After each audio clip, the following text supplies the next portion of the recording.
Buen día para todos. Vamos a intentar responder la pregunta: ¿cómo podemos entender la relación entre el derecho y el Estado en los procesos de impunidad y justicia? Unas frases de Eduardo Umaña Mendoza e hijo. La justicia en Colombia sin frutos marchita como la muerte, en coma como la ausencia. Bendito país donde hay líderes que impulsan un pensamiento diferente y construyen un legado en las personas. Vamos a hacer un reconocimiento a la labor de Eduardo Umaña Mendoza. Abogado bogotano, defensor de los derechos humanos, profesor, investigador de Derecho Constitucional, gran precursor de los derechos humanos en Colombia. Asumió la defensa de presos políticos a finales de los años 70, cuando los militares juzgaban civiles. Defendió a sindicalistas y a trabajadores. Emprendió la investigación judicial más difícil en Colombia, la primera asociación de familias de desaparecidos en Colombia. Fue el primer jurista que afirmó y aprobó asesinatos de civiles por la fuerza pública. Planteó a los organismos internacionales de derechos humanos que Colombia ante el mundo es una democracia, pero que el pueblo vive otra realidad totalmente antagónica. Eduardo Umaña impulsó el decreto de desaparición forzada en Colombia como delito. Logró que lo llevaran a su final. Planteó cómo la impunidad llega hasta nuestros días. Fue defensor de las familias de los desaparecidos del Palacio de Justicia. Incluso logró investigar el magnicidio de Jorge Eliezer Gaitán. Denunció en medios de comunicación nacionales e internacionales un complot para asesinarlo, y lo lograron el 18 de abril de 1998 a los 51 años.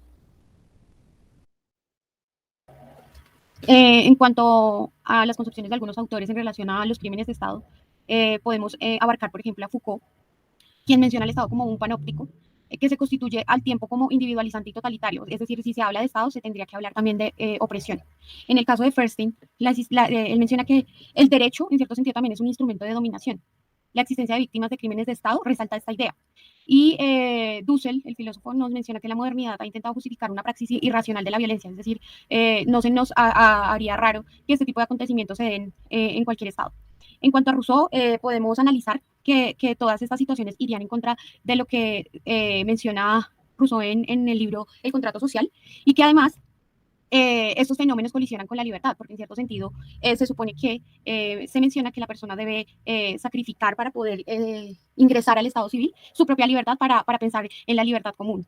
El derecho del más fuerte no constituye derecho, y además el soberano no puede tener interés contrario a los particulares, siendo entonces que iría en contra de la misma palabra soberanía. En cuanto a Zizek, menciona que la violencia, como apoyando estos anteriores autores, es el complemento necesario del poder. Esta presenta raíz de cualquier relación de violencia en apariencia apolítica. Y Ferrajoli, en contraposición con la idea de estos autores que les acabo de mencionar, dice que el respeto a la persona humana, los valores, la vida, la tolerancia, la libertad, es la primera función que debería cumplir un Estado protector. Carvajal Martínez menciona que se crearon medidas legales o el derecho existe bajo la protección de una figura de orden público que se debe mantener. Esta misma normativa permite la represión y por lo tanto la persecución de las organizaciones e individuos que a ella están adscritas, por así decirlo. Bueno, cabe resaltar que todos los procesos de los estados también tienen unos hallazgos socioculturales, ¿no? También tienen que influir en los procesos económicos, en los procesos también de la psiquiatría misma, de lo que es la población, en la biología y entre el comportamiento y la interacción que tenemos entre las otras personas. También podemos hablar de la criminalidad y la impunidad del Estado y sus ejercicios de control, entendiendo esto que la función del derecho es mostrarse como un agente ético racional que acude a todo el llamado que hace la población, pero que muchas veces es invisibilizado.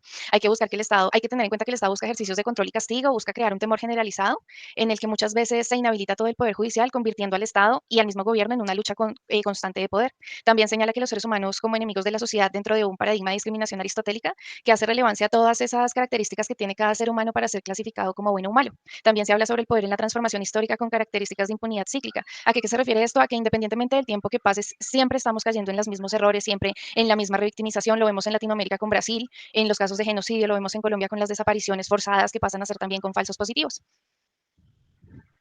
Cuando hablamos de todos estos tipos de procesos históricos, culturales y cíclicos, también podemos hablar de los tipos de violencia que se generan. Y están los que buscan la eliminación de aquellos enemigos potenciales para la sociedad. Lo podemos ver en las diferentes masacres de líderes sociales. También se habla sobre lo que se disemina el terror entre enemigos potenciales y reales, cuando atacamos a las comunidades y amedrentamos como tal su ejercicio de participación. Y también lo vemos desde el poder económico, ¿no? El que tiene es el que puede. Entonces, estos ejercicios también demuestran un trasfondo cultural en el que hemos perdido muchas cosas significantes que muchas veces se valoran en ámbitos jurídicos.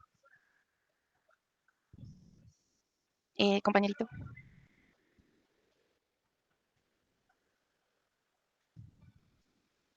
Bueno, también encontramos tipos de subprocesos de selección de las víctimas. El Estado tiene un ejercicio un poco peculiar y es la forma de selección, ¿no? Está la selección como dominación en la que se subyuga al pueblo, está la selección como determinación de un binomio que habla de víctimas y enemigos, revictimizamos poblaciones, buscamos sujetos activos a los cuales podamos hacer a un lado y también hacemos una selección como ejercicio de control en procura del control social. Ahí es cuando se habla de las pérdidas de libertades y de todo lo que va en contra de por decirlo así, del contrato social de Rousseau.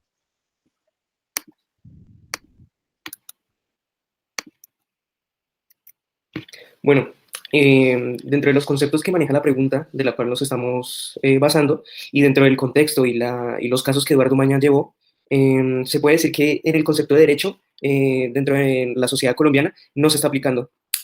Todo esto de la gran norma, que es nuestra constitución, está siendo, pues, en los casos que Eduardo Mañán llevó, bajo la justicia sin rostro, este derecho, pues, no ha sido aplicado.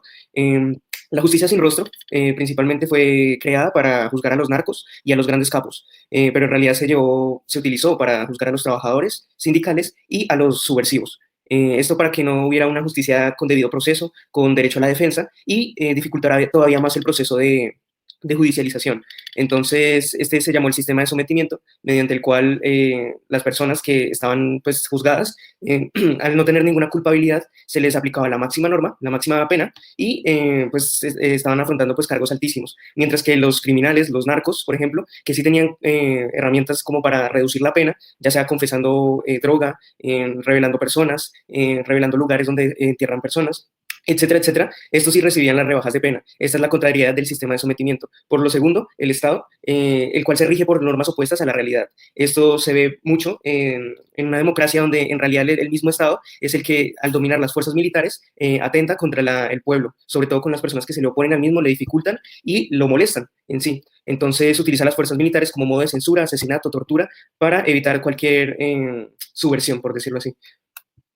Bueno, en el caso de la impunidad, esto lo vemos en diferentes casos, que Eduardo Maña estuvo muy cercano. El principal podría ser el caso de los desaparecidos de la cafetería en el Palacio de Justicia, en donde por el momento no se había determinado que un delito podía ser la desaparición forzada, y él luchó por ello, en donde se cometieron pues, torturas y asesinatos, y también en las diferentes masacres, una de ellas la masacre de Fusagasugá, donde los mismos militares, policías, paramilitares y sicarios atentaron con la vida de miles de personas. Otro pues sería en la injusticia, el concepto de injusticia, en donde Eduardo Umaña Mendoza define un concepto llamado la telaraña jurídica con tenaza política, el cual fue usado para los procesos de judicialización en los casos de los trabajadores de los sindicatos, donde se les, bueno, en la medida que avanzaba el proceso y se les rebajaban las condenas, la misma justicia y mediante testigos sin rostro o con rostro se les implicaban más y más cargos que evitaban pues la liberación de esas personas, ¿no? Entonces esto imposibilitaba, como una telaraña, imposibilitaba el desarrollo de la justicia y obviamente una tenaza política por las influencias directas que habían en la justicia. Bueno, cabe también mencionar a partir de lo que señala Boris, es que cuando hay desconocimiento de estos crímenes, pues es difícil que haya una restitución de derechos.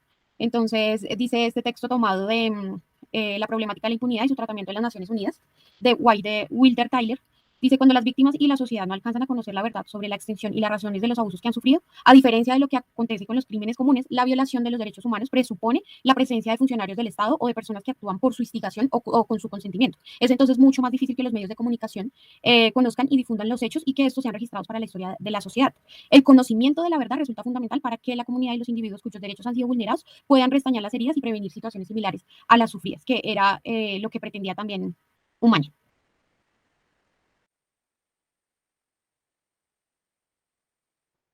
Nuestras conclusiones van añadidas a que Eduardo Umaña, el gran precursor de los derechos en Colombia, impulsó de que la desaparición forzada fuera un delito. Desde su niñez escuchó los relatos de injusticias sociales, pérdida de soberanía, etc. Siempre abanderó las causas imposibles. La impunidad revela un factor de desigualdad social en el que el acceso de los derechos también, el respeto a la justicia, los derechos básicos, y se debe un acceso muy diferente al de todas las personas. Es impresentable que el Estado se siga manejando como una empresa privada de personas que piensan que es un Estado-nación y población son propiedad súbditos y no están al servicio del público cuando somos nosotros quienes pagamos su salario. Los abogados y los jueces no pueden hacer mucho para cambiar la sociedad. Por tanto, cualquier intento de hacer uso de la ley para mejorar lo que es el Estado de Derecho supone que debe haber un apoyo de movilización política y social. También se nota que las situaciones jurídicas también son extremadamente vulnerables a la subversión por parte de los poderosos. Igual, la desigualdad sostenida y persistente atropella cualquier tipo de dato social, causando muchas veces impunidad, por eso no se puede dar el cumplimiento de las leyes.